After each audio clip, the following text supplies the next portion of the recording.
नमस्कार साथियों, स्वागत है आप सभी का वाईडी एग्रीकल्चर एकेडमी के डिजिटल प्लेटफॉर्म पर। मैं नीलेश पटेल आप सभी का हार्दिक स्वागत करता हूं। सभी प्यारे बच्चे फटाफट से हमारे साथ लाइव आ जाएंगे और लाइव आने के साथ साथ अपने आज की इस क्लास को बेहतरीन अंदाज में हम लोग पढ़ेंगे। गन्ने की खेती पर हम लोग विस्तार पूर्वक चर्चा करने वाले हैं और आज की जो क्रॉप है ये सरकरा वाली फसलें जैसे गन्ना और चुकंदर, इन पर हम लोग अध्ययन करने वाले हैं। तो आज की जो क्लास है वो गन्ने पर आधारित है। आने वाले समय में कल की क्लास में हम गन्ने को कवर कर लेंगे, क्योंकि गन्ना को एक पार्ट में हम कवर नहीं कर सकते हैं, क्योंकि काफ़ी ज़्यादा मैटर है गन्ने की खेती में और बहुत अच्छी अच्छी चीज़ें हैं जो आपको समझाना बहुत ज़रूरी है। बहुत कॉन्सेप्चुअल ये खेती है, ये ध्यान रखना। उसके बाद चुकंदर की खेती छोटी है जो एक क्लास में हम आराम से उसको खत्म कर सकेंगे। तो खेती समाप्त करने के बाद फिर हम एग्रोनॉमी के अन्य जो तथ्य हैं उन पर भी चर्चा करूंगा। आज सभी लोग फटाफट से एक बार सेशन को शेयर कर दीजिएगा ताकि अधिक से अधिक बच्चा हमारे बीच जुड़े और हम तैयारी करें गन्ने की खेती से रिलेटेड। फटाफट से हम अभी लिखने वाले हैं, तब तक के लिए आप लोग एक बार शेयर बनता है, खतरनाक शेयर करिएगा, जितना हो सके उतना शेयर करिएगा। हम लोग शुरुआत करने जा रहे हैं गन्ने की खेती।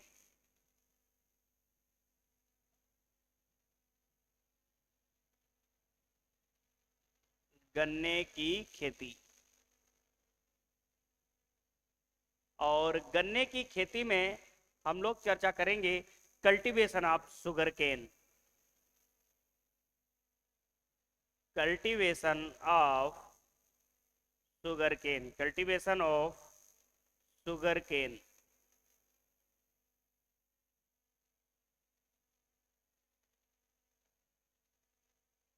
तो गन्ने की खेती से संबंधित हम लोग कुछ चर्चा करेंगे और इन बिंदुओं पर हम लोग देखते हैं कि क्या कुछ हम लोग गन्ने की खेती में पढ़ते। ठीक है, आगे हम लोग बात करने वाले हैं गन्ने की खेती से जुड़ी हुई चीज़ें जिस पर चर्चा करने वाले हैं। क्या कुछ हम लोग देखेंगे गन्ने की खेती में संबंधित महत्वपूर्ण बातें। तो सबसे पहले हमारा सामान्य सा परिचय गन्ने के बारे में देखेंगे, उसके बाद में हम कुछ अन्य तथ्य पर पहुंचेंगे। तो गन्ने के सबसे पहले सामान्य तथ्य की जब हम बात करेंगे तो वैज्ञानिक नाम की बात करेंगे कि इसका वैज्ञानिक नाम क्या है। गन्ना कौन से कुल से संबंधित है, गन्ने में गुणसूत्र कितने हैं। वैसे अलग अलग गुणसूत्र में हम पढ़ेंगे गन्ने में। उत्पत्ति स्थान क्या है, उत्पत्ति स्थान,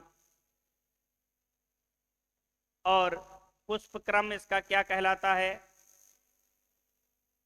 पुष्प क्रम क्या कहलाता है, और गन्ने में परागण कैसा होता है।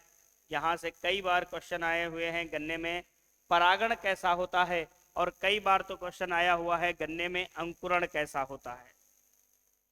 जब बात अंकुरण की आती है तो बच्चे कंफ्यूज हो जाते हैं। गन्ने में अंकुरण जो होता है वो अधोभूमिक होता है। कैसा होता है, अधोभूमिक अंकुरण होता है। इस बात को आप नोट कर लेना, कैसा होता है, अधोभूमिक अंकुरण होता है, इस बात को आप लिख लेना। ठीक है, अब हम बात करते हैं इसके वैज्ञानिक नाम पर। तो इसका वैज्ञानिक नाम क्या होता है, सेक्केरम ऑफिसेनेरम।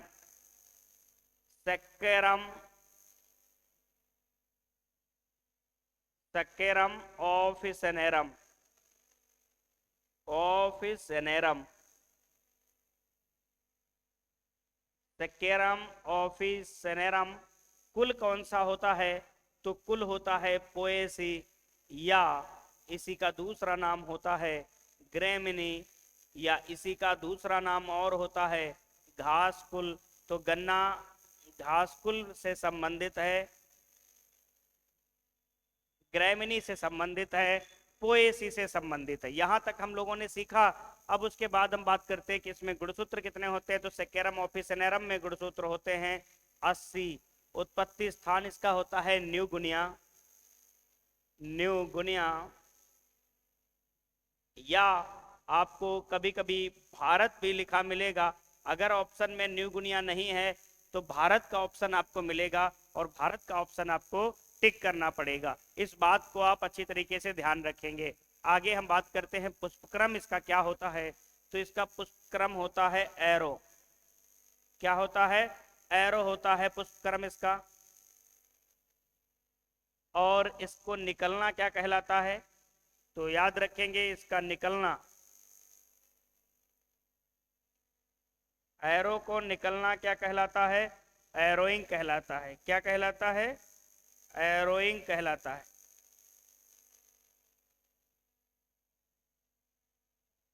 एरोइंग कहलाता है।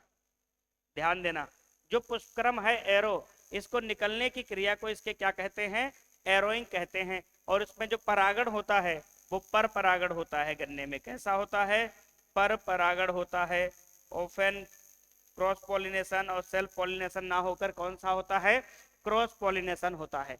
इस बात को आप ध्यान रखेंगे। तो गन्ने से जुड़ी हुई एक सामान्य सी गतिविधि पर हम चर्चा किए, एक सामान्य सा परिचय, जैसे कि हम लोग हर फसल में पढ़ते हैं वैसे गन्ने की फसल में भी हम लोगों ने देखा। अब हम गन्ने की फसल पे और भी कुछ महत्वपूर्ण बातों पर चर्चा करने वाला हूं। आप लोग सभी प्यारे विद्यार्थी इसका एक बार स्क्रीनशॉट ले लीजिएगा, और स्क्रीनशॉट लेने के साथ साथ सेशन को शेयर भी जरूर करिएगा, ताकि अधिक से अधिक बच्चा हमारे क्लास से जुड़ सके और अपनी तैयारी को और अच्छा कर सके। तो अब हम बात करते हैं गन्ने का क्षेत्रफल एवं उत्पादन की बात करते हैं।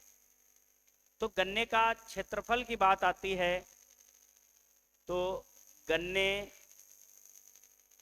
का क्षेत्रफल,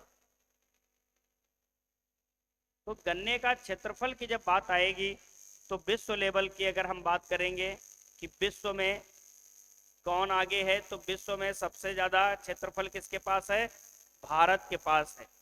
और भारत के अंदर अगर क्षेत्रफल देखा जाए तो भारत के अंदर किसके पास है?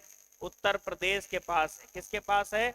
उत्तर प्रदेश के पास है। ये ध्यान देना, भारत के अंदर अगर बात करें क्षेत्रफल की तो किसके पास आएगा? उत्तर प्रदेश के पास आएगा। ये यहाँ पर हमने क्षेत्रफल की बात कर ली गन्ने से संबंधित। उसके बाद हम बात करेंगे इसके उत्पादन से संबंधित। आगे हम बात करते हैं उत्पादन से संबंधित कि उत्पादन में कौन क्या अग्रणी है। तो गन्ने का उत्पादन, गन्ने का उत्पादन,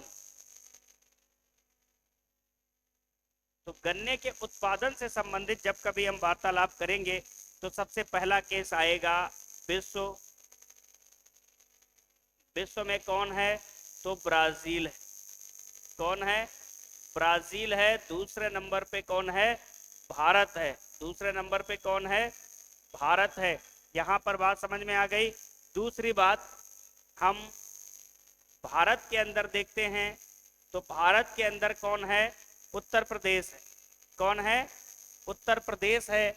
और उत्तर प्रदेश के अंतर्गत अगर हम देखें, उत्तर प्रदेश के अंतर्गत अगर हम देखें तो मेरठ मंडल, जो मेरठ मंडल है वहां पर सबसे ज्यादा गन्ने की खेती की जाती है और बहुत अच्छा गन्ना वहां पर उत्पादित होता है। यहां तक हम लोगों ने बात समझ ली उत्पादन और क्षेत्रफल में। अब हम बात करते हैं भारत में गन्ने की उत्पादकता। भारत में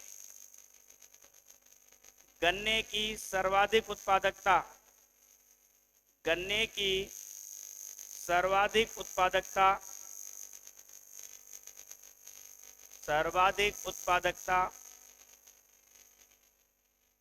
तो भारत में गन्ने की जो सर्वाधिक उत्पादकता है वो कहां देखने को मिलती है?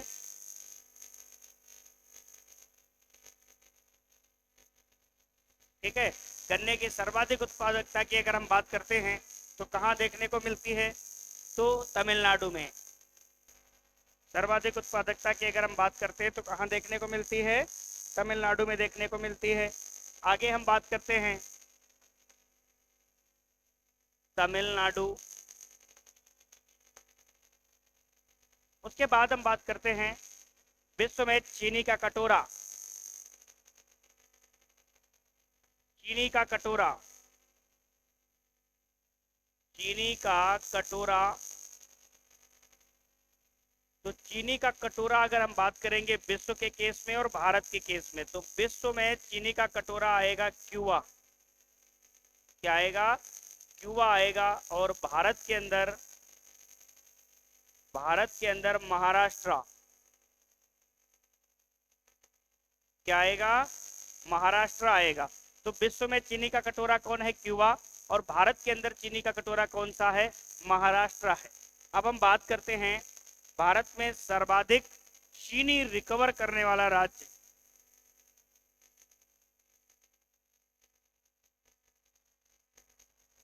भारत में सर्वाधिक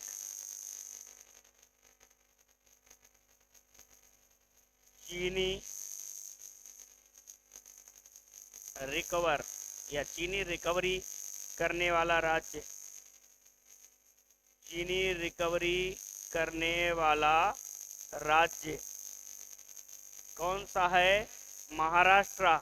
उसका कारण है कि महाराष्ट्र सर्वाधिक चीनी रिकवरी क्यों कर लेता है, क्योंकि महाराष्ट्र की जलवायु ऐसी है, हाईएस्ट शुगर परसेंटेज रिकवर करने के लिए फेवरेबल है। क्लाइमेट उसका क्या है, हाईएस्ट शुगर परसेंटेज रिकवर के लिए फेवरेबल है।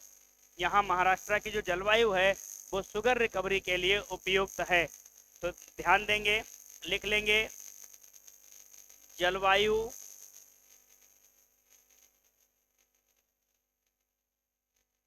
शुगर रिकवरी के लिए सबसे अच्छी है, सबसे उपयुक्त है, सबसे उपयुक्त है कहाँ की, महाराष्ट्र की। शुगर रिकवरी के लिए सबसे अच्छी जलवायु कहाँ की है, महाराष्ट्र की। उत्पादकता भारत में किसकी है, तमिलनाडु की है, क्योंकि साउथ इंडिया में ही गन्ने की सबसे अच्छी जलवायु देखने को मिलती है। यहाँ तक तो हमने गन्ने से संबंधित बात कर ली, गन्ने से संबंधित हमने पूरा विवरण देख लिया। अब हम बात करते हैं गन्ने से जुड़े हुए कुछ अन्य महत्वपूर्ण तथ्यों पर। आप इसका स्क्रीनशॉट ले लीजिएगा, फिर हम बात करेंगे कुछ अन्य महत्वपूर्ण पॉइंट्स पर। फटाफट से आप इसका स्क्रीनशॉट ले लीजिएगा। चलिए अब हम लोग बात करेंगे कि गन्ने से क्या क्या हमको मिलता है। तो बात करते हैं, ये गन्ना है और इससे हमें क्या क्या प्राप्त होता है। तो सबसे पहले गन्ने में जल कितना होता है, तो लगभग 70 से 80% तक इसमें जल पाया जाता है। और अगर हम शुगर की बात करें तो शुगर प्रतिशत इसमें 9 से लेकर के 11% तक मिलता है। अगर हम गुण की बात करें, जिसको जगरी कहते हैं, गुड़ को जगरी भी कहते हैं, जगरी, ठीक है,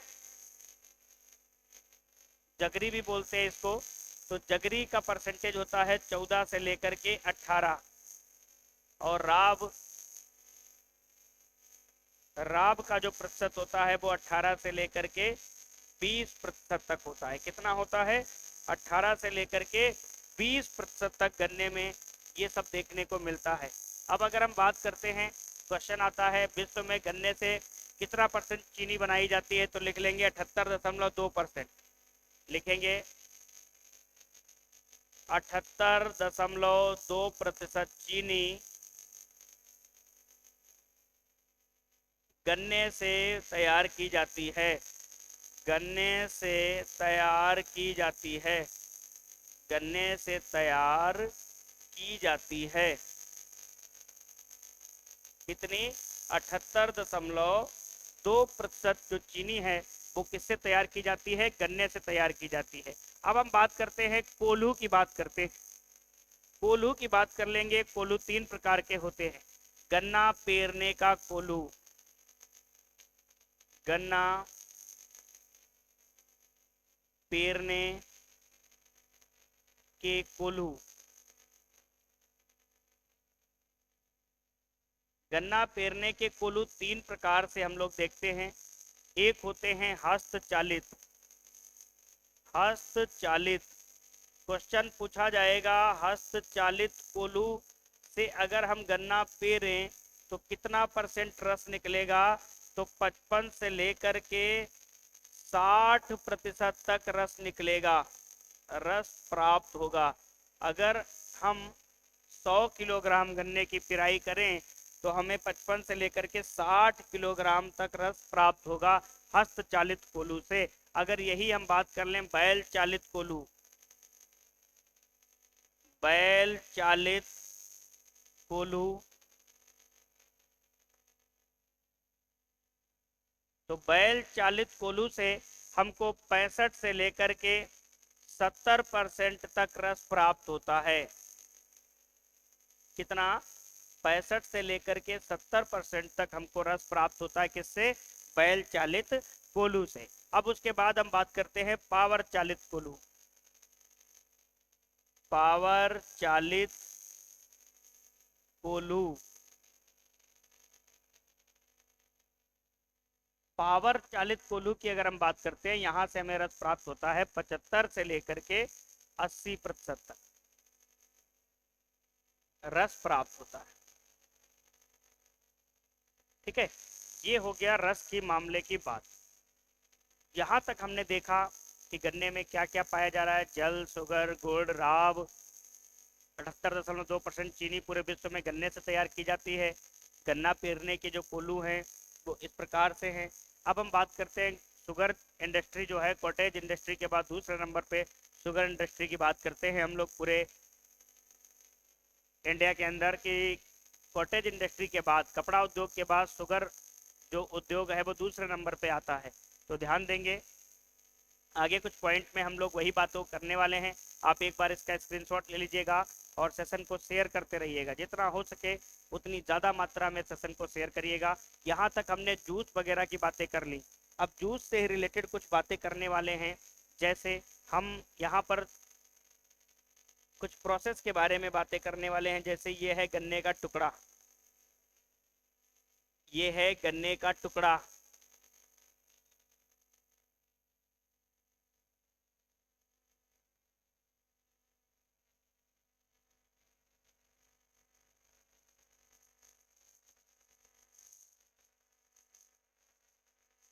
ये गन्ने का टुकड़ा है।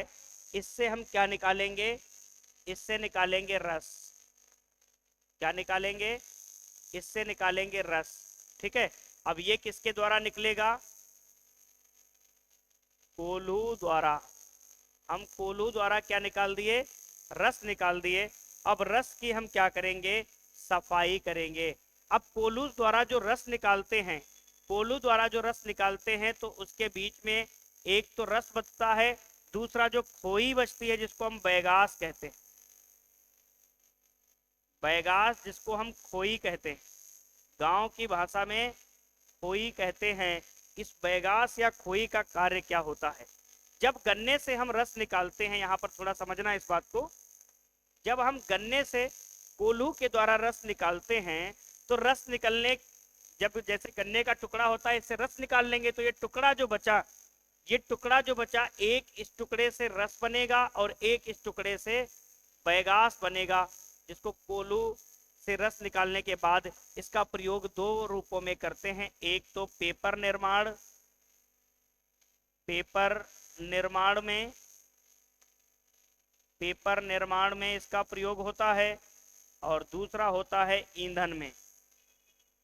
ईंधन में आप लोग जाते होंगे मिल वगैरह में देखते होंगे, तो जो खोई होती है, बैगास होता है, उसका प्रयोग या तो पेपर निर्माण में हम लोग करते हैं या फिर इसका निर्माण हम लोग ईंधन में, इसको जलाने में, ठंड में जलाने में हम लोग इसका उपयोग करते हैं। अब रस हमारे सामने निकल कर आ गया। रस निकलने के बाद हम क्या करेंगे? इसकी सफाई करेंगे। तो हमें यहाँ पर जो रस निकला है इसकी क्या करेंगे? सफाई करेंगे। क्या करेंगे? सफाई करेंगे। तो सफाई करने पर जो गंदगी बचती है उसको हम लोग बोलते हैं प्रसमेड।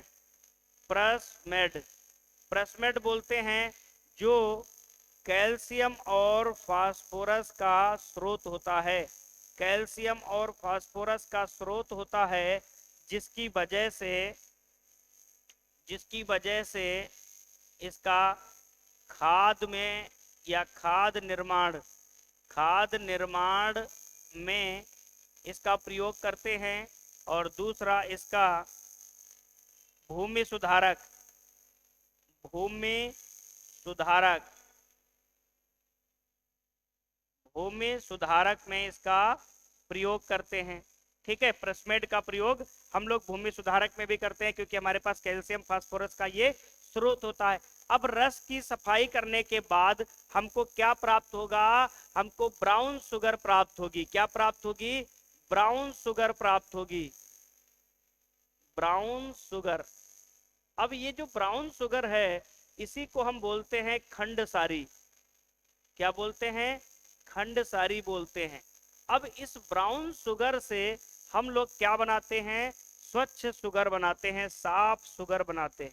इस ब्राउन शुगर से हम लोग बनाते हैं साफ शुगर, जिसको हम लोग चीनी कहते हैं। साफ शुगर जिसको हम लोग क्या बोलते हैं? चीनी बोलते हैं। ये बात समझ में आ गई? हम लोग क्या बना लिए? चीनी बना लिए। और उसके बाद एक बचता है जिसको हम लोग बोलते हैं मोलेसस। मोलेसस। ये जो मोलेसस बचता है इसका प्रयोग हम लोग दो रूपों में करते हैं। एक तो मोलेसस का उपयोग हम लोग करते हैं ईंधन के रूप में, सॉरी पावर अल्कोहल के रूप में, एथेनॉल के प्रोडक्शन में। तो इस मोलेसस का प्रयोग हम लोग दो रूपों में करते हैं। एक सिरका, सिरका उत्पादन इसी मोलेसस से किया जाता है, और दूसरा इससे बनाया जाता है अल्कोहल। क्या बनाया जाता है? अल्कोहल। अल्कोहल बनाने के रूप में प्रयोग करते हैं। और कौन सा अल्कोहल? Ethanol alcohol. कौन सा? Ethanol alcohol.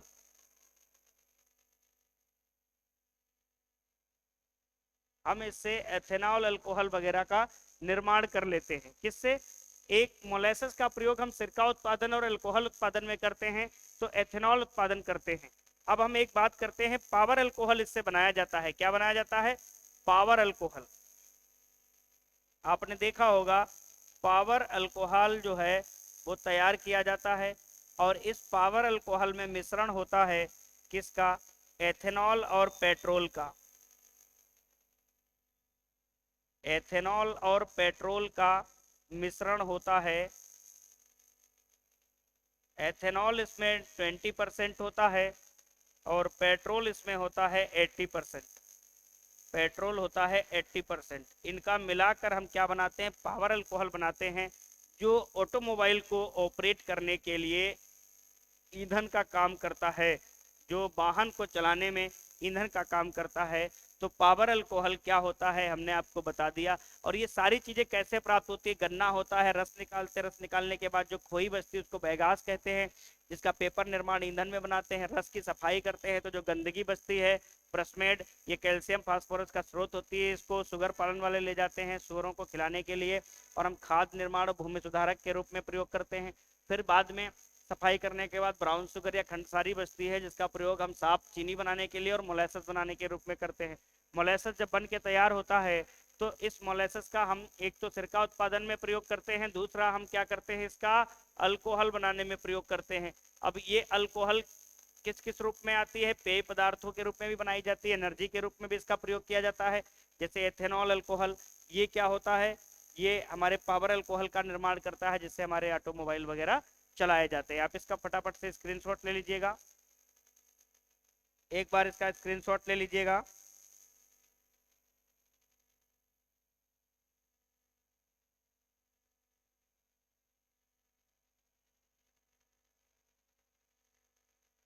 आप इसका स्क्रीनशॉट ले लीजिएगा, फिर हम आगे बढ़ते हैं।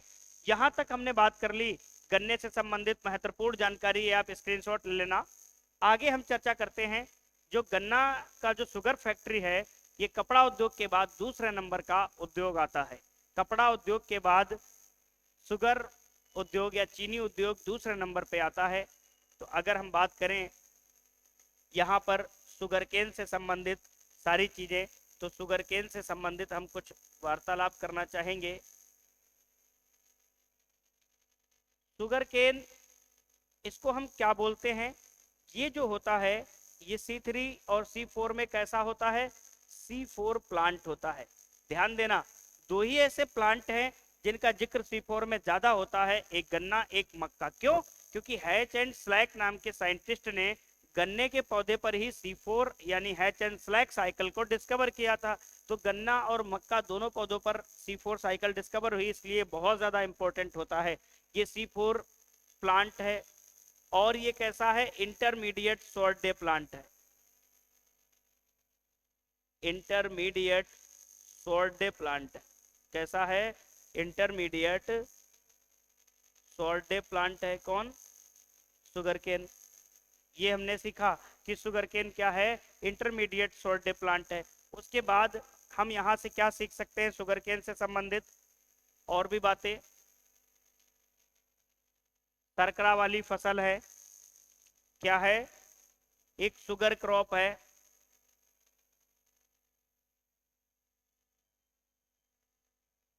शुगर क्रॉप है, कॉमर्शियल क्रॉप है, कॉमर्शियल क्रॉप है, कैश क्रॉप है, मतलब नगदी फसल है, वाणिज्यिक फसल है। ये सारी हमने चीजें जान ली शुगर केन के बारे में। अब हम बात करते हैं जो शुगर केन है, जो सेकेरम शब्द है वो संस्कृत भाषा के शर्करा से लिया गया है। अगर हम बात करें सेकेरम, सेकेरम शब्द संस्कृत भाषा के,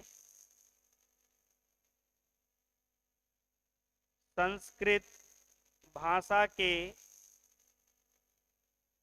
शर्करा से लिया गया है। सेकेरम शब्द संस्कृत भाषा के शर्करा से लिया गया है, शर्करा से लिया गया है, जिसका अर्थ शुगर होता है, जिसका अर्थ शुगर होता है, जिसका अर्थ शुगर होता है। यहां तक हम लोगों ने बात कर ली कि जिसका अर्थ क्या होता है, शुगर होता है। अब हम बात करते हैं नेक्स्ट पॉइंट, गन्ने के नोवेलाइजेशन से संबंधित वैज्ञानिक, गन्ने के नोवेलाइजेशन, नोवेलाइजेशन या आदर्शकरण से संबंधित वैज्ञानिक, गन्ने के नोवेलाइजेशन से संबंधित व्यक्ति, तो दो व्यक्ति गन्ने के नोवेलाइजेशन से संबंधित हैं। एक हैं टी.एस. वेंकट रमन, जिसको टी.एस.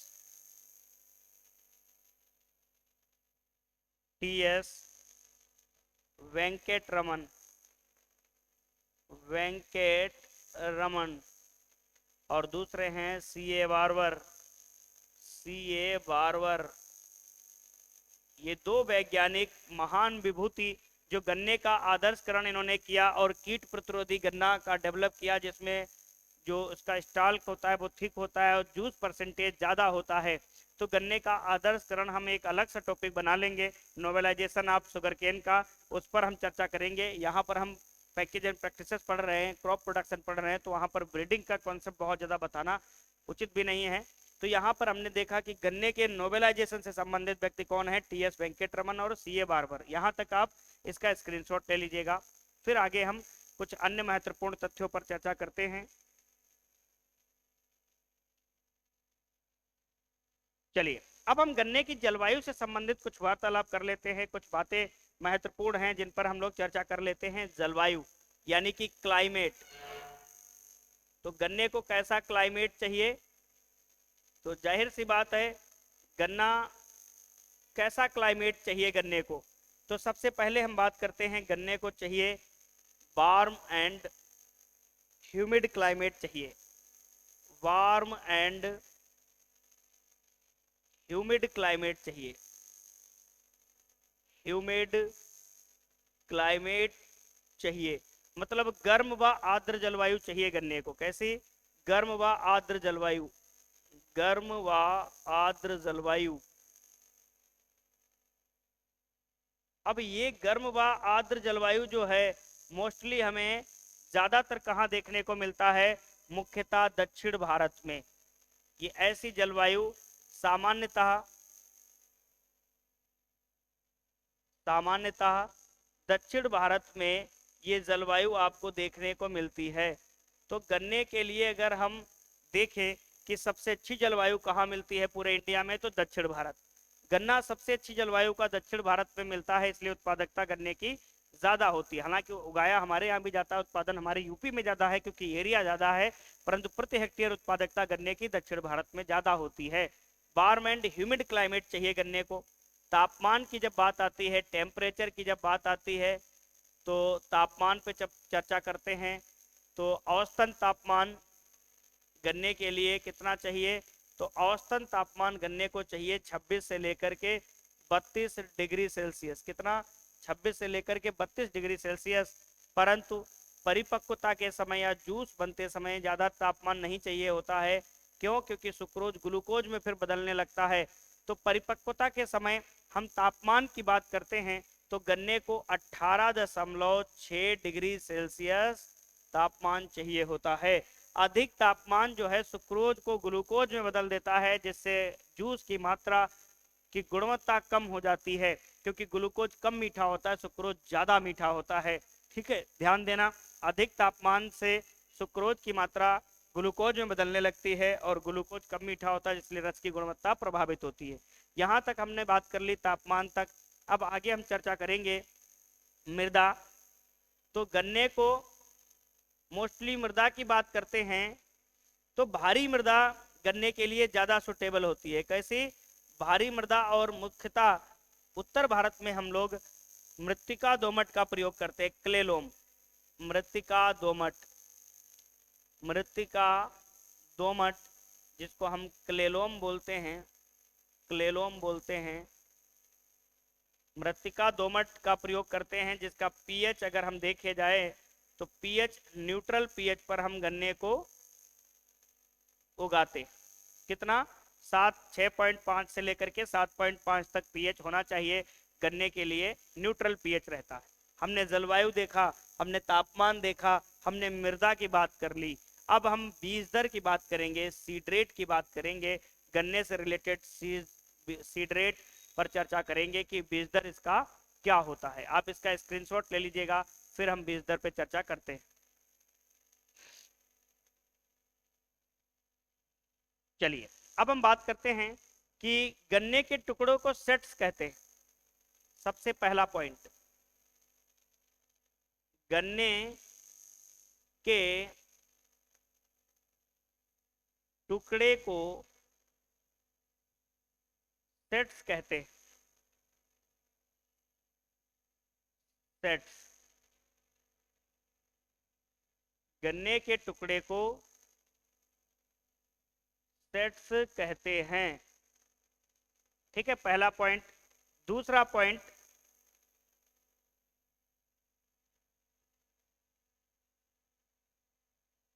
गन्ने के टुकड़े का ऊपरी 1/3 भाग बुवाई के लिए प्रयोग करते हैं। बुवाई के लिए प्रयोग करते हैं। अब अगर हम बात करें कि गन्ने का जो टुकड़ा है उसका, गन्ने के टुकड़े का ऊपरी 1/3 भाग बुवाई के लिए प्रयोग करते हैं। ठीक है, कितना? 1/3 भाग जो है वो बुवाई के लिए प्रयोग करते हैं। कारण कि क्या कारण है गन्ने का ऊपरी टुकड़ा बुवाई के लिए हम लोग प्रयोग करते हैं, तो थोड़ा समझिएगा। जैसे ये मान लो गन्ने का टुकड़ा है,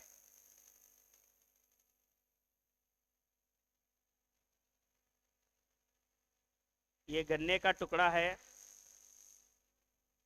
इसकी पूरी जो हाइट है वो 90 सेंटीमीटर है। कितनी है? 90 सेंटीमीटर है। और इसका 1/3 भाग टुकड़ा कितना हो जाएगा? ये हो जाएगा टुकड़ा 1/3 पार्ट, 1/3 भाग टुकड़ा हो जाएगा, जिसकी लेंथ कितनी हो जाएगी? 30 सेंटीमीटर। ये 1/3 भाग ऊपर का हम प्रयोग करते हैं इसके पीछे कारण क्या है कि हम क्यों ऊपर का भाग प्रयोग करते हैं। तो नीचे का जो ये भाग होता है, नीचे का ये जो भाग होता है, इसमें सुक्रोज ज्यादा होता है। क्या ज्यादा होता है? सुक्रोज ज्यादा होता है। और नीचे के भाग में सुसुप्तावस्था पाई जाती है। क्या पाई जाती है? सुसुप्तावस्था पाई जाती है। और सुसुप्तावस्था एक ऐसी अवस्था है कि सब कुछ अच्छा होते हुए भी ये बीज को जमने नहीं देती है, ऐसी अवस्था होती है। कल हमने आपको पढ़ाया था इसको आलू वाले केस में, ठीक है। तो नीचे के टुकड़े में सुसुप्तावस्था होती है, सुक्रोज की मात्रा ज्यादा होती है, इसलिए हम गन्ने के नीचे वाले भाग को प्रयोग नहीं करते हैं, ऊपर वाले भाग को प्रयोग करते हैं, क्योंकि इस वाले भाग में ग्लूकोज ज्यादा होता है। क्या ज्यादा होता है? ग्लूकोज ज्यादा होता है। और ग्लूकोज जो होता है अंकुरण में सहायक होता है। किसमें सहायक होता है? अंकुरण में सहायक होता है। तो आज के बाद अब ये बात ध्यान देना कि अंकुरण में सहायक है ग्लूकोज, और ग्लूकोज की मात्रा ऊपर ज्यादा पाई जाती है। कारण ग्लूकोज ज्यादा पाया जाता है, कारण क्योंकि इमैच्योर सेट्स होता है ऊपर का, इमैच्योर सेट्स होता है। इमेच्योर सेट्स में ग्लूकोज होता है, बाद में सुक्रोज में बदलता है। ये मैच्योर सेट्स होता है, ये मैच्योर सेट्स होता है। तो मैच्योर सेट्स में सुक्रोज ज्यादा होता है देन कंपैरिजन करें तो इमेच्योर सेट्स की अपेक्षा। तो ऊपर का टुकड़ा है इमेच्योर होता है, ग्लूकोज ज्यादा होता है, अंकुरण में सहायक होता है, सुसुप्तावस्था नहीं होती है क्योंकि नया नया टुकड़ा होता है। अब ये 90 सेंटीमीटर का पूरा टुकड़ा है, इसका 1/3 भाग लोगे तो 1/3 30 सेंटीमीटर आ जाएगा। यहां तक हमने बात कर ली। अब ये टुकड़े से संबंधित हमने वार्तालाप कर ली। अब हम बीज दर पे चर्चा कर लेते हैं कि कितनी बीज दर गन्ने में हम लोग या सेट रेट कितनी प्रयोग करते हैं। तो सेट रेट या सीड रेट की जब बात करते हैं, सीड रेट या सेट रेट, सेट रेट की जब कभी भी हम बात करते हैं तो सेट रेट पर चर्चा करते हैं। सबसे पहले सेट्स की बात करते हैं, सेट्स की बात करते हैं सबसे पहले। तो जो सेट्स होते हैं, अगर ये 3 बर्डेड है, मतलब 3 आंख वाले हैं, अगर ये टुकड़े 3 आंख वाले हैं तो इनकी संख्या कितनी होनी चाहिए? 35 से लेकर के 40,000। ये बिहार पीसीएस में क्वेश्चन पूछा गया है। 40,000 प्रति हेक्टेयर। 1 हेक्टेयर में कितने? 35 से 40,000 टुकड़े। अगर इनमें 2 बर्डेड है, 2 आंखें हैं, मात्र 2 आंखें हैं, तो 2 आंखों की अगर हम बात करेंगे तो ये 80,000 टुकड़े आ जाएंगे। कितने? 80,000 प्रति हेक्टेयर टुकड़े आ जाएंगे। अगर 1 आंख है, अगर 1 आंख है तो इन टुकड़ों का जो संख्या होगी वो 1,20,000 प्रति हेक्टेयर। ये टुकड़ों की संख्या हमने बता दी, आंख के हिसाब से टुकड़े बता दिए। परंतु इनका जो वेट की बात आएगी, इनका वजन का अगर कहीं जिक्र आ जाए कि इनका वजन कितना होना चाहिए, तो इनका वजन होना चाहिए 70 से लेकर के 80 क्विंटल, 70 से लेकर के 80 क्विंटल पर हेक्टेयर। तो अगर कभी बात वेट की आ जाएगी तो 70 टू 80 क्विंटल पर हेक्टेयर के हिसाब से हम इसका क्या रखते हैं? वेट रखते हैं। तो यहां तक हमने बात कर ली, सीड रेट पर चर्चा कर ली, इसकी सेट रेट पर चर्चा कर ली या सीड रेट पर चर्चा कर ली। आप इसका स्क्रीनशॉट ले लेना।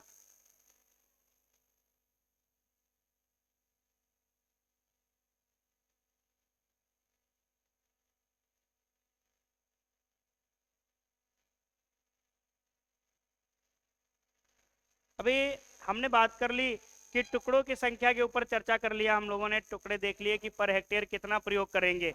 अब हम बात कर लेते हैं कि इन टुकड़ों को हम उपचारित कैसे करते हैं। तो सेट ट्रीटमेंट की बात करते हैं। सेट ट्रीटमेंट मतलब जो टुकड़े हम बुवाई के लिए प्रयोग कर रहे हैं, इनका ट्रीटमेंट किससे करते हैं? तो हम बात करते हैं 0.5% एग्लॉल या एरिटोन। एग्लॉल या एरिटोन क्या है? ये फंजीसाइड है। जो फंगस को किल करता है। इसका प्रयोग हम लोग करते हैं सेट ट्रीटमेंट या सूट ट्रीटमेंट के लिए। मतलब गन्ने का जो टुकड़ा हम प्रयोग करेंगे खेत में, अगर हम एग्लोल या एरिटोन से प्रयोग नहीं करेंगे, उपचारित नहीं करेंगे, तो इस टुकड़े में आप देखे होंगे खेतों में गन्ना तोड़ते हैं तो अंदर लाल लाल रंग की एक धारी बन जाती है, जिसको हम लोग बोलते हैं लाल सड़न, रेड रॉड डिजीज। इसको सूंघने पर दारू जैसी महक आती है, अल्कोहल जैसी स्मेल आती रहती है। तो ये हमने सीड ट्रीटमेंट के बारे में जान लिया। अब हम बात करते हैं स्पेसिंग कि जो प्लांट का स्पेसिंग कितना रखते हैं, अंतरण कितना रखते हैं। अंतरण की जब बात आती है तो मोस्टली हम लोग अंतरण रखते हैं 75 टू 90 सेंटीमीटर। ये क्या होता है, फरो टू फरो होता है या लाइन टू लाइन होता है। लाइन टू लाइन का स्पेसिंग हम लोग रखते हैं। एक कोण से दूसरे कोण के बीच की दूरी जो होती है 75 से 90 सेंटीमीटर तक हम लोग रखते हैं। अब बात करते हैं बुवाई का समय। बुवाई का समय, सोइंग टाइम की अगर हम बात कर लें तो गन्ने को कब हम बोते हैं, तो सबसे पहले हमारे सामने दो बातें सामने निकल कर आएंगी। एक तो आएगा एक साली गन्ना,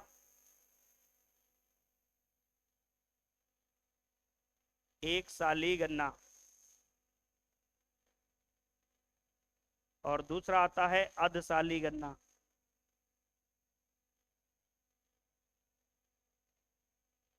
अधसाली गन्ना,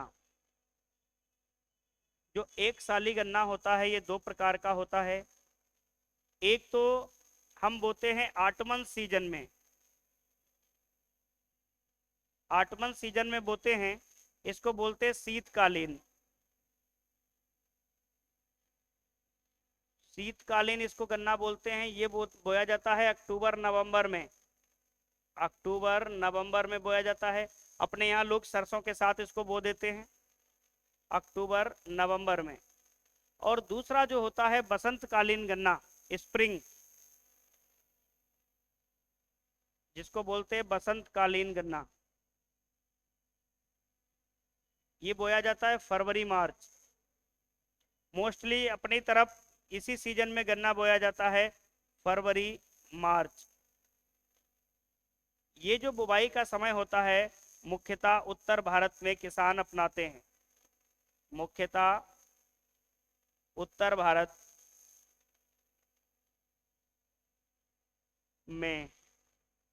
और जो अधसाली गन्ना होता है, यहाँ से क्वेश्चन आता है कि जो अधसाली गन्ना होता है पककर कब तैयार होता है, तो 15 से 18 माह में, 15 से 18 माह में पककर तैयार होता है, पककर तैयार होता है। ये यहाँ से पहला पॉइंट निकल कर आता है, यही क्वेश्चन पेपर में आता है।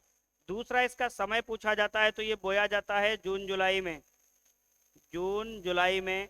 और अधिकतर हम देखते हैं कि इस तरह का गन्ना कहाँ बोया जाता है इंडिया में, तो दक्षिण भारत में।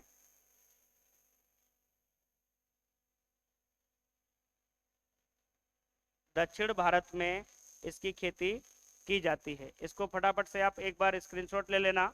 उसके बाद हम बात करेंगे कुछ अन्य पॉइंट्स की।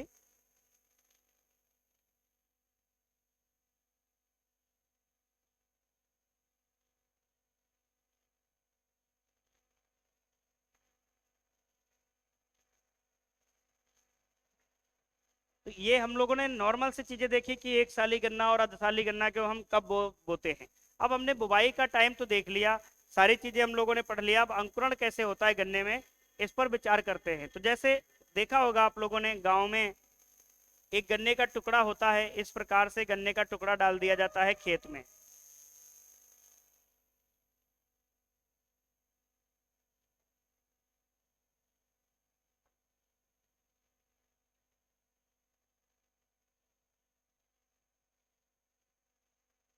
इस प्रकार से कुछ संरचना होती है, इसको कुंड के अंदर डाल दिया जाता है। दूसरी बात, एक पहले हम गन्ने का पेड़ बना लेते हैं। ये हमारा कोई सॉइल का सतह है और ये गन्ने का पेड़ है।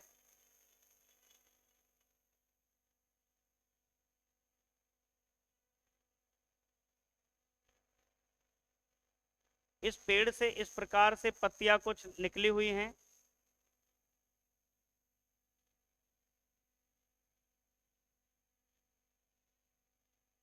और इसके ऊपर का जो भाग होता है, यहां पर जब गन्ना पूरी तरीके से पक जाता है तो कुछ ऐसा संरचना आता है जो बहुत कम लोग देखे होंगे इसको।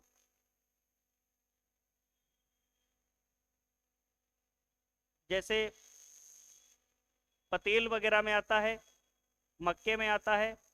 इसको हम बोलते हैं एरो। क्या बोलते हैं? एरो बोलते हैं। और ये होती हैं पत्तियां या पत्ती, और ये होता है तना, और ये जो होती हैं जड़ें। इसमें दो प्रकार की इस प्रकार से जड़ें भी आती हैं, जिनको हम ब्रेस या प्रोप रूट बोलते हैं। ब्रेस या प्रोप रूट, प्रोप जड़ें। तीन चार चीजें हमें इसमें से देखनी है। सबसे पहले हम बातें करेंगे जड़ों की, दूसरे नंबर पे हम बात करेंगे पत्तियों की, तीसरे पे बात करेंगे तने की, और चौथे नंबर पे हम बात करेंगे एरो की। तो जड़ की जब हम बात करते हैं तो सबसे पहले जमीन में टुकड़ा जब डालते हैं हम, तो यहाँ पर कुछ नोट्स होते हैं। एक इस साइड में नोट्स होगा, तो इधर ये नोट्स होगा, फिर ये इस साइड में होगा, बिल्कुल अपोजिट में होता है। गन्ना की सीजन चल रही है, आप जाके देखना, एक आंख एक साइड में निकली होगी तो एक उसके जस्ट अपोजिट निकली होगी। और इस आंख के चारों ओर, इस आंख के चारों ओर इस प्रकार से गोल गोल सी संरचना बनी होगी। इसको एक एक संरचना को हम बोलते हैं रूट प्राइमोडिया। रूट प्राइमोडिया इसको बोलते हैं। और जो पूरी संरचना ये बना लेता है, पूरा बैंड बना लेता है, जिसको हम बोल देते हैं रूट बैंड। रूट बैंड, जैसे हम लोग नेक पे जो गर्दन पे हेडफोन लगाते हैं उसको नेक बैंड बोलते हैं, जो बालों में बैंड लगाते हैं उसको हेयर बैंड बोलते हैं। इस प्रकार ये गोल गोल जो संरचना होती है, एक को हम रूट प्राइमोडिया बोलेंगे, पूरे को हम बोल देंगे रूट बैंड। और ये होती है वड, ये होती है वड। अब ये टुकड़ा है, इस टुकड़े से कुछ जड़ें निकलती हैं। इस प्रकार से ये जड़ें निकलेंगी, बहुत ज्यादा शाखित होंगी। टुकड़े के नीचे वाले भाग से जड़ें निकलेंगी, ये होती हैं टेम्परेरी रूट। टेम्पोरेरी रूट मतलब अस्थायी जड़ें होती हैं ये, अस्थायी जड़ें। ये अस्थायी इनको क्यों बोलते हैं? आप गन्ना खेत में जाना, उसको जमीन से उखाड़ना और फिर देखना गन्ने के जो तने से जड़ें निकली होंगी टुकड़े से, वो सूखी हुई जड़ें निकलती होती। ये कैसी होती हैं? पतली होती हैं और शाखित होती, पतली होंगी और शाखित होंगी, मतलब बहुत ज्यादा शाखा में होंगी। टेम्परेरी रूट्स इसलिए बोलते हैं, ये कुछ समय बाद सूख जाती हैं, कुछ समय बाद सूख जाती हैं। और ये बुवाई के 24 घंटे के अंदर जब निकल भी आती हैं, बुवाई के 24 घंटे में बनना प्रारंभ हो जाती हैं, बनना प्रारंभ। बहुत बेशरम टाइप की जड़ें होती हैं। जैसे गन्ने का टुकड़ा जमीन में डालते हैं, नमी मिलते ही 24 से 28 घंटे में क्या होती, जड़ें निकलने लगती हैं। टेम्परेरी होती है क्योंकि एक समय बाद ये धोखा देके चली जाती है गन्ने के पौधे को, इसलिए इनको अस्थायी बोलते हैं। पतली होंगी, बहुत ज्यादा ब्रांच्ड होंगी, शाखित होंगी। उसके बाद ये जो बड होती है, यहाँ से कुछ इस प्रकार से ये गन्ने का स्टाल्क निकलता है, और पहला जो बड बनता है, ये यहाँ पर जो पहला बड बनेगा, इसको बोलते हैं बेसल नोड, इसको बोलते हैं बेसल नोड। क्या बोलेंगे इसको? Basal node. इस जो बड से स्टाल्क निकल कर गया और ये पहला जो इंटरनोड आया, इस पर जो बड बन रही है, इसको बोलेंगे बेसल नोड। ये बेसल नोड होगी। यहां से जो जड़ें निकलेंगी, जो यहां से जड़ें निकलेंगी, इस प्रकार से जड़ें जो आएंगी इस प्रकार से, ये कैसी होती हैं? ये जड़ें कहलाती हैं सूट रूट। क्या कहलाती हैं? सूट रूट और यही क्या होती हैं, स्थायी होती हैं, स्थायी जड़ें। ये कब निकलती हैं, जब सेट रूट सूख जाती हैं, इनको हम बोलते हैं सेट रूट। तो गन्ने में सेट रूट और सूट रूट का कॉन्सेप्ट सामने निकल कर आ गया कि सूट रूट किसे बोलेंगे, जब बड से कोई भी नोड बाहर की ओर जाएगा और गन्ने का स्टाल्क है, ये पहला इंटरनोड निकला, इंटरनोड के पास बड बना, इस बड से जो रूट्स निकल रही हैं इन्हीं को हम बोलते हैं सूट रूट। कहने का मतलब जो हम गन्ने का टुकड़ा डाल दिए जमीन में, इस टुकड़े से जो जड़ें निकल रही हैं वो क्या कहला रही हैं, जैसे ये टुकड़ा होता है, ये यहाँ से जो जड़ें निकलती हैं, ये इस वाले भाग से जो जड़ें निकलती हैं वो होती हैं सेट रूट, ये टुकड़े से निकल रही हैं। और जो कलिका जो होती है, इस कलिका से जो जड़ें निकलेंगी उसको सूट रूट बोलेंगे। कलिका से नोड बाहर आएगा और नोड से जो जड़ें निकलेंगी, पहला जो बेसल नोड होगा, यहाँ से जो जड़ें आएंगी ये कम होंगी, मोटी होंगी और शाखित कम होंगी, और इन्हीं को सूट रूट, इन्हीं को स्थायी जड़ें, यही गन्ने को आगे जाके जीवन प्रदान करती हैं। तो यहाँ जो हम संरचना देख रहे हैं, ये जो संरचना होती है इसको हम बोलते हैं नोड, और नोड को हिंदी में बोलते हैं पर्व, पर्व बोलते हैं। और इसको बोलते हैं, ये जो पूरा एरिया होता है यहां से लेकर यहां तक, इसको बोलते हैं पर्व संधि, इंटरनोड, इंटरनोड जिसको हम बोलते हैं पर्व संधि। मतलब दो पर्व को मिलाने वाला जो रेखा है वो पर्व संधि है, और यहां से यहां तक की जो इंटरनोड होता है गन्ने का, यही माना जाने वाला भाग होता है। अब हमने बात कर लिया कि रूट के बारे में देखा, तो गन्ने में रूट पर सबसे पहले अगर चर्चा करें तो रूट सिस्टम में गन्ने में दो प्रकार की रूट आती हैं, एक आती है सेट रूट और एक आता है सूट रूट। सूट रूट, ये चीजें हमने देख ली। दूसरा नंबर हम देखेंगे लीफ, पत्ती। तो जो गन्ने में पत्ती होती है वो कुछ इस प्रकार से होती है, कुछ जो पत्तियां होती हैं तने से जुड़ी रहती हैं, ये जो तना है ये पर्व संधियों से जुड़ी होती हैं और बाद में ये तलवार जैसी निकल कर जाती हैं। तो ये जो जुड़ाव होता है इसको बोलते हैं सीत, ये जो जुड़ाव होता है इसको बोलते हैं सीत, और इसको बोलते हैं ब्लेड, इसको बोलते हैं ब्लेड, और जहां पे जुड़ती हैं उसको ब्लेड सेंटर बोलते हैं। तो लीफ के बारे में दो प्रकार की संरचनाएं हमको जानने को मिलती हैं। लीफ में एक तो हम पढ़ते हैं सीत जो तने से जुड़ी रहती है, एक बिल्कुल साइड की ओर बाहर की ओर पत्ती होती है जिसको लीफ ब्लेड कहते हैं, जिससे कट भी जाओगे, गन्ने की पत्तियों में कट जाते हैं ना लोग, एकदम ब्लेड की तरह होती हैं। तो यहाँ पर हमने देखा कि जो पत्तियां जो तने से या पर्व से जुड़ी होती है उसको सीथ बोलते हैं, और बाहर की ओर ब्लेड की तरह होता है। तीसरी बात हम देखते हैं स्टाल्क की या स्टेम की या तने की। तो तीसरा पॉइंट हमारा आता है स्टेम या स्टाल्क। स्टेम या स्टाल्क में भी दो प्रकार की चीजें मिलती हैं हमको, एक मिलता है नोड और एक मिलता है इंटरनोड। इंटरनोड, इंटरनोड इकोनॉमिकली होता है, इकोनॉमिक होता है। कैसे? नोड से तो हम न्यू प्लांट बनाते हैं, नया पौधा जर्मिनेट करता है, परंतु जो ये बीज का इंटरनोड होता है इसी से हम रस निकालते हैं या जूस निकालते हैं। तो हमारे आर्थिक दृष्टि से कौन ज्यादा इंपॉर्टेंट होता है? इंटरनोड। इस इंटरनोड की ग्रोथ के लिए हम जीए हार्मोन का भी प्रयोग करते हैं। ये जो इंटरनोड होता है इसकी वृद्धि होती है, तो वृद्धि के लिए हम एक हार्मोन प्रयोग करते हैं जिसका नाम है जिब्रेलिक एसिड, और ये हार्मोन सबसे पहले जापान में देखा गया था धान के खेत में। ठीक है, तो GA3 जिब्रेलिक एसिड हार्मोन का प्रयोग करते हैं इंटरनोड की वृद्धि के लिए। जितना ज्यादा इंटरनोड वृद्धि करेगा उतना अच्छा स्टाल्क होगा, उसमें उतनी अच्छी जूस की मात्रा हमको दिखेगी। चौथा नंबर है इनफ्लोरेसेंस, एरो। ये होता है गन्ने का पुष्पक्रम। कब आता है? जब गन्ने की पत्तियां पीली पड़ चुकी होंगी, गन्ना पूरी तरीके से मैच्योर हो चुका होगा, तब जाके ये पुष्पक्रम निकलता है, और इसके निकलने की क्रिया को हम क्या बोलते हैं?